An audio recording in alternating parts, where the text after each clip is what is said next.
Arrange marriage वाली love story. 15 सितंबर की यह बात है। अक्षय और उसके माँ पापा के साथ पूनम को देखने आए थे।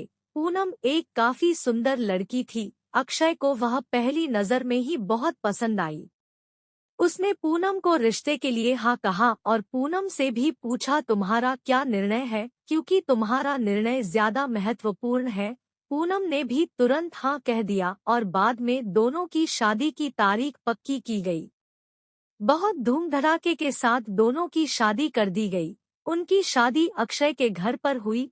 अक्षय का घर शहर के 2 BHK घर लिया था। शादी की सारी विधि खत्म हुई। बाद में दोनों अपने रूम में फ्रेश होकर अपने कपड़े बदल कर आते हैं। दोनों की वह शादी की पहली रात थी।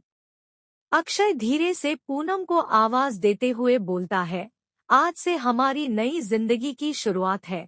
ऐसा बोलकर पूनम को गले लगाने की कोशिश करता है, पर पूनम उस पर चिल्लाती है और बोलती है, तुम मुझे जरा भी पसंद नहीं हो अक्षय, और मैं तुमसे प्यार भी नहीं करती, इसलिए मेरी तरफ से तुम कोई भी उम्मीद मत करना। अक्षय उसकी बातें सुनकर हैरान हो गया, पर हिम्मत करके उसने पूनम को पूछा, पूनम अगर ऐसा ही था तो तुमने मुझसे शादी क्यों की? मैंने तुम्हारे साथ जबरदस्ती नहीं की थी, मैंने पूछा भी था तुम्हें, फिर तभी क्यों नहीं कहा मुझे तुम पसंद नहीं हो? इस बात पर पूनम बोली, मुझे कुछ मत पूछो, 3 से 4 महीने एडजस्ट करो और उसके बाद हम डिवोर्स लेकर अलग हो जाएंगे। यह सुनकर अक्षय को धक्का लगा। उसने पूनम को समझाने की बहुत कोशिश की, पर उसने अक्षय की कोई भी बात नहीं सुनी और वह उसके निर्णय पर डटी रही। अक्षय उसे बोला, ठीक है, तुम्हें यही ठीक लगता है तो यही करेंगे, पर मेरी एक बात मानोगी क्या? पूनम बोली है, क्या? अक्षय बोलता है कि एक छोटी सी मदद करोगी मेरी? जब तक माँ पापा यहाँ है तब तक तुम यहीं पर रहोगी क्या? एक बार वह गांव चले गए तो फिर सब तुम्हारे मुताबिक होगा।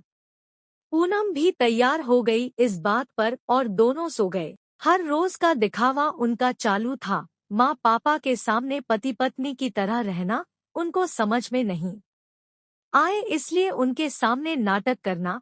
ऐसे करते करते दिन खत्म होने लगे। दोनों ही नौकरी करते थे, फिर रोज के टाइम टेबल के अनुसार अपना अपना काम खत्म करके काम पर जाना। अक्षय रोज पूनम से प्यार से बोलने का प्रयास करता था, पर पूनम अक्षय को अनदेखा करती थी, क्योंकि पूनम की एक ही इच्छा थी कि उसको जल्दी शादी नहीं करनी थी। घर के लोगों का मन उसे नहीं दुखाना था, इसलिए वो शादी करने के लिए तैयार हुई। पर शादी करने के बाद भी वो फिर से अकेली रहने का विचार करती थी, क्योंकि उसे खुद की लाइफ किसी के साथ शेयर नहीं करनी थी। इसलिए जैसे तैसे उसके दिनों को काट रही थी। अक्षय हर रोज हमेशा ही अपनी पत्नी का दर्जा देने का प्रयास कर रहा था, पर पूनम कभी भी अक्षय को पति का दर्जा नहीं देती थी। एक दिन फर्श पर पानी गिरा हुआ था, तब पूनम का पैर उस पर अचानक से फिसला और उसका पैर फ्रैक्चर हो गया।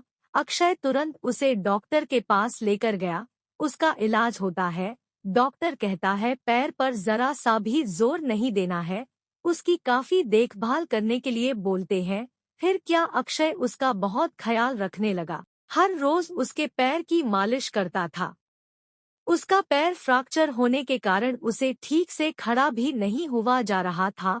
घर के काम और खाने की जिम्मेदारी अक्षय पर आ गई थी, पर अक्षय को तो पहले से ही ये सब की आदत थी। इस वजह से उसे कोई दिक्कत नहीं थी। अक्षय रोज खाना खुद ही बनाया करता था। उसके माँ पापा भी उसे थोड़ा घर काम में मदद करते थे। रोज काम पर जाने से पहले पूनम के लिए नाश्ता और खाना बनाकर खुद के हाथों से उसे नाश्ता खिलाता और फिर काम पर जाता था। टाइम पर उसे फोन करके दवाई लेने के लिए याद दिलाता था। काम पर से आने के बाद सबसे पहले उसके पैरों की मालिश करता था। उसे थोड़ा चलने के लिए मदद करता था। कोई भी काम हो उसके लिए मन से करता था। फिर भी वह अक्षय को प्यार से नहीं बुलाती। उसका मन अक्षय को स्वीकारने के लिए तैयार ही नहीं था। 3 दिन बाद पूनम को देखने के लिए उसकी सहेली आई। उनकी बातचीत चालू थी, तब अक्षय दोनों के लिए नाश्ता बना कर लाया।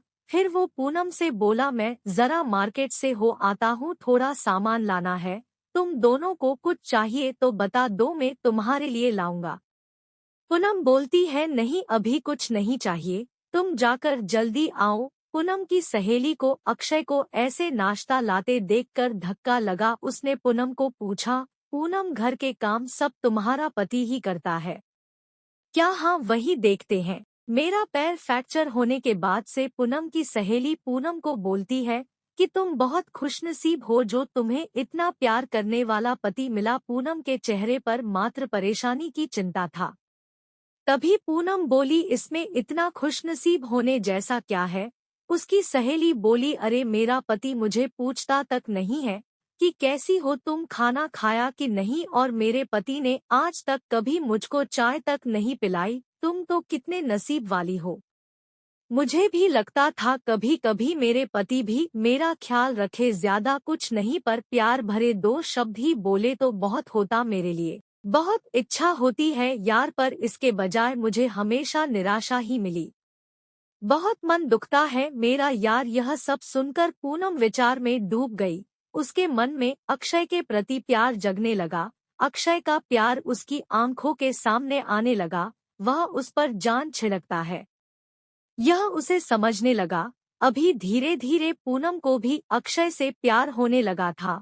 वो उस पर विश्वास करने लगी थी। अक्षय के मन पर मात्र एक ही डर था कि माँ बाप गाँव गए तो हमारा डिवोर्स हो जाएगा, पूनम मुझे छोड़कर चली जाएगी और समाज में मेरी इज्जत कम हो जाएगी। तभी माँ पापा अक्षय को बोलते हैं कि अभी हमें गांव जाना चाहिए, थोड़े दिन रहकर खेती वगैरह करके आते हैं। अक्षय उनको जाने नहीं देना चाहता था और उनको डिवोर्स के बारे में भी बता नहीं सकता था। अक्षय सोच रहा होता है कि अभी पूनम को सब कैसे पूछे, कैसे बोलूं उसके साथ। ऐसे सोचते सोचते ही सो जाता है।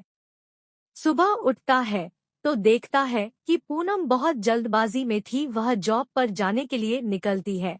तब जाते जाते पूनम बोली कि अक्षय टिफिन बना कर रखा है, लेकर जाना, कपड़ों को इस्त्री करके रख दिया है और नाश्ता भी करके जाना, और हाँ आज घर पर जल्दी आना, यह बोलकर निकल गई। अक्षय मन में ही सोचने लगा कि जिसने आज तक एक गिलास पानी तक दिया नहीं, आज अचानक ऐसे उसने इतना सब कैसे किया। अक्षय का मन बहुत अशांत हुआ हो गया। वह भी सब काम करके ऑफिस के लिए निकल गया। उसके मन में बस इतना ही चालू था कि आज हमें डिवोर्स के बारे में बोलना है।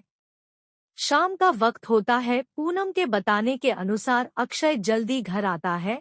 पूनम ने खाना बनाकर सब काम निपटा कर रखे था। घर पर आते ही उसे कॉफी देती है। यह सब अक्षय के लिए नई बात थी। चाय पीते पीते अक्षय धीरे से पूनम को पूछता है, पूनम तुम ठीक तो हो ना? तुमने निर्णय तो लिया ही होगा ना, मुझे छोड़कर जाने वाली हो इसीलिए सब कर रही हो ना? इस पर पूनम बोलती है, मैंने अपना फैसला ले लिया है और मैं कहीं पर भी नहीं जा रही हूँ। मेरी पूरी जिंदगी में तुम्हारे साथ जीना चाहती हूँ। और फिर अक्षय को गले लगा लेती है।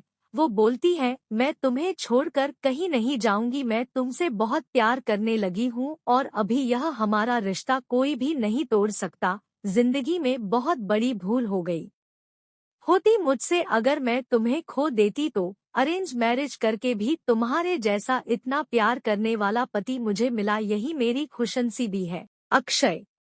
पूनम की इस बात से अक्षय के दिल में आया कुछ नया आदर्श, एक नई सोच जागने लगी। वह समझ गया कि शादी में सिर्फ बड़ी विशालता नहीं होनी चाहिए, बल्कि दोनों के बीच प्यार और समझना भी महत्वपूर्ण है।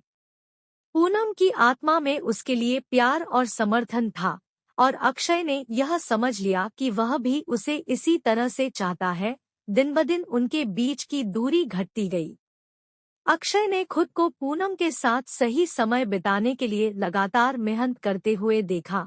उन्होंने पूनम के साथ वक्त बिताने के लिए नए तरीके ढूंढे, उनकी प्राथमिकताओं को महत्व दिया और उन्हें उनके सपनों और उम्मीदों के बारे में बात करने का मौका दिया। एक दिन जब पूनम ने अक्षय से अपनी भावनाओं और दुखों को साझा किया, तब उनके बीच और भी गहरी मिलान बन गया। अक्षय ने उसका हाथ पकड़ा और कहा, हम एक दूसरे के लिए हैं और मैं तुम्हें समझता हूँ पूरी तरह से। इसके बाद दोनों ने अपने भविष्य की योजना बनाई और एक दूसरे के साथ जीने का निर्णय लिया। उन्होंने समझा कि शादी मात्र एक सामाजिक कदम नहीं होना चाहिए, बल्कि यह दो लोगों के बीच संबंधों का आदान प्रदान होना चाहिए। इस प्रकार पूनम और अक्षय की जिंदगी में प्यार और समझने की मिसाल बन गई। उन्होंने एक दूसरे के साथ विश्वास, समर्थन और प्यार से अपनी जिंदगी बिताने का निश्चय किया।